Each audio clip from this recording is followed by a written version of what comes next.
कल किसी ने एक प्रश्न किया था यहां से अलग कि कोई तांत्रिक मेरे पीछे पड़ा है और मेरे वंश का विनाश करने का संकल्प किया है, वो मेरा नाश कर रहा है, क्या आप मुझे बचा सकते हैं? आपको सच्ची कहते हैं, किसी भी तंत्र में और किसी भी मंत्र में इतनी ताकत ही कि नहीं जो राधा नाम का जप करता है उसके ऊपर प्रयोग हो जाए। ये हम नहीं, अपने आचार्य बड़े बड़े महापुरुषों की बात कह रहे हैं। शाप ताप रोग शोक दारुण दुखारी, लाल इष्ट दुष्ट दलन कुंज भवन चारी।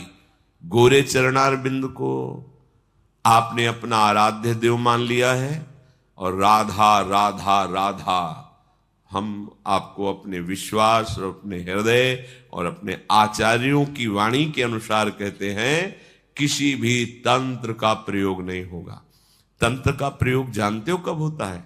जब तुम्हारा अशुभ कर्म तुम्हारे ऊपर लागू होता है तो वैसे ही संयोग बन जाता है और वही तुम्हें दंड देने के लिए तैयार हो जाता है। अगर हमारा कर्म हमको दंड देने के लिए तैयार नहीं तो वैसे भी कोई तुम्हें दंड नहीं दे सकता। आप बिल्कुल विश्वास कीजिए, कौन काहू के सुख दुख कर दाता, निज कृत कर्म भोग सुन भ्राता। यदि तुमने किसी के वंश का विनाश किया है किसी जन्म में तो तुम्हारे वंश का विनाश होगा, वो नहीं तो तुम्हारा कर्म करेगा। अब तुम्हारे कर्मों का नाश कौन कर सकता है? नाम नाम अनुल्लिख्यानंतान पितदपराधान मधुपतिर महाप्रेमा विष्टस्तो परम देयम विमसति तवैकम श्री राधे गृणत ही नामामृत रसम। ये राधा नाम यदि उच्चारण कर रहे हो, मान लो हमारी प्रार्थना, तो तुम्हारे कर्म तुम्हें दंड नहीं दे पाएंगे। कोई भी इस त्रिभुवन में ऐसा पैदा नहीं हुआ कि तुम्हें कष्ट दे सके। तुम्हारा कर्म लागू होता है, वो कोई रूप रख सकता है, किसी भी व्यक्ति के दिमाग में बैठ सकता है, कोई भी घटना घट सकती है, तुम्हारा ही कर्म है, कोई दूसरा नहीं। तुम सोचते हो मैंने कोई अपराध नहीं किया, ये तंत्र के द्वारा मुझे नष्ट कर रहा है, भूल जाओ, तुम्हारा कर्म तुम्हें दंड दे रहा है। उसी कर्म का विनाश करने में समर्थ है भगवान नाम, प्रभु का नाम। और प्रभु भी जिस नाम को जपते हैं वो राधा राधा राधा। नाम संकीर्तनम यस्य सर्व पाप प्रणाशनम।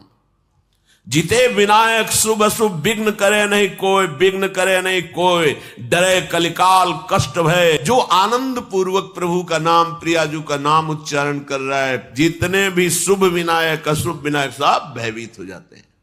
हर्षि हरिनाम जपत जय, उसकी कोई पराजय कर सकता है?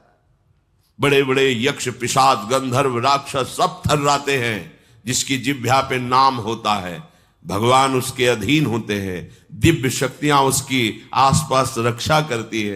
अब आप लोगों को अध्यात्म से मतलब ही नहीं है, बस मनमानी आचरण करना, भोग संग्रह करना, भोगना, और जब कर्म लागू हो गया तो अज्ञान के कारण हम आरोपित करते हैं उस व्यक्ति ने मुझे सताया, अगर वो व्यक्ति सृष्टि में ना हो तो मैं सुखी हो जाऊं। ऐसा नहीं है। तुम्हारा कर्म दूसरे रूप में आकर के दंड दे दे। वो बहुत रूप धारण कर सकता है, किसी व्यक्ति का, किसी अस्त्र का, किसी घटना का, किसी रोग का।